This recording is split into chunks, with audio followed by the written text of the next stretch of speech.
என்ன செய்வாராம், உள்ளத்தில் யாரெல்லாம் செருக்கோடு சிந்தித்து பிறரை ஏளனமாக நடத்துகிறார்களோ அவர்களை எல்லாம் கடவுள் சிதறடிப்பார்.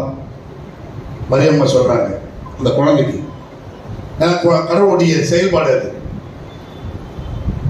அடுத்து அரியணையில் அமர்ந்து கொண்டு நான் தான் இந்த அரியணைக்கு சொந்தக்காரன், வேறு யாரையும் இந்த அரியணைக்கு நான் விடமாட்டேன் என்று சொல்லுகிற ஆண்டையுடைய இருக்கைகளை விட்டு அவர்களை விரட்டி அடித்து அரியணையில் இருந்து அவர்களை தூக்கி எடுத்து பலவான்களை எளிய மக்களை கொண்டு போய் அரியணையில் அமர்த்துவாராம். ஆட்சி பொறுப்பு, அதிகார பொறுப்பு கொடுப்பாராம். பசியில் இருக்கிற மக்களை நலன்களால் நிரப்புவார். செல்வத்தை கையில் வைத்துக் கொண்டு பசியில் இருக்கிற உற்று நோக்காத எவளையும் வெறுங்கையாய் விட்டு விடுவார். இந்த மூன்றும் social revolution, political revolution, economical revolution. சமூகத்தில் புரட்சி, அரசியலில் புரட்சி, பொருளாதாரத்தில் புரட்சியை இந்த குழந்தை செய்யும் என்று சொல்லி அந்த குழந்தைக்கு பாடத்தை புகட்டுகிறார்.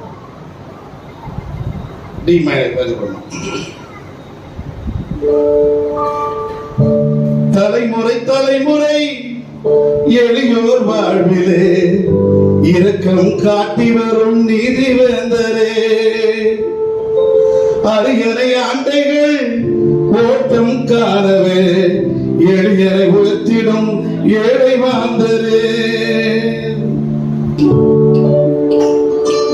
தலைமுறை தலைமுறை எளியோர் வாழ்விலே இரக்கம் காட்டி வரும் நீதி வேந்தரே, அரியணை ஆண்டைகள் ஓட்டம் காணவே எளியரை உயர்த்திடும் ஏழை மாந்தரே.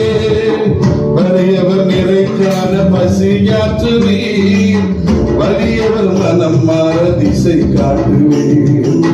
வலியவர் நிறைக்கான பசியாற்றுவீர், வலியவர் மனம் மாற திசை காட்டுவீர். மனிதர் வடிவில் வந்த மாபரனே, இறையின் உறவில் நின்ற மாமருந்தே. மனிதர் வடிவில் வந்த மாபரனே, இறையின் உறவில் நின்ற மாமருந்தே. நெஞ்சோ நிறைஞ்சு உம்மை போற்றுகிறோமே, நெஞ்சோ நிறைஞ்சு உம்மை போற்றுகிறோமே.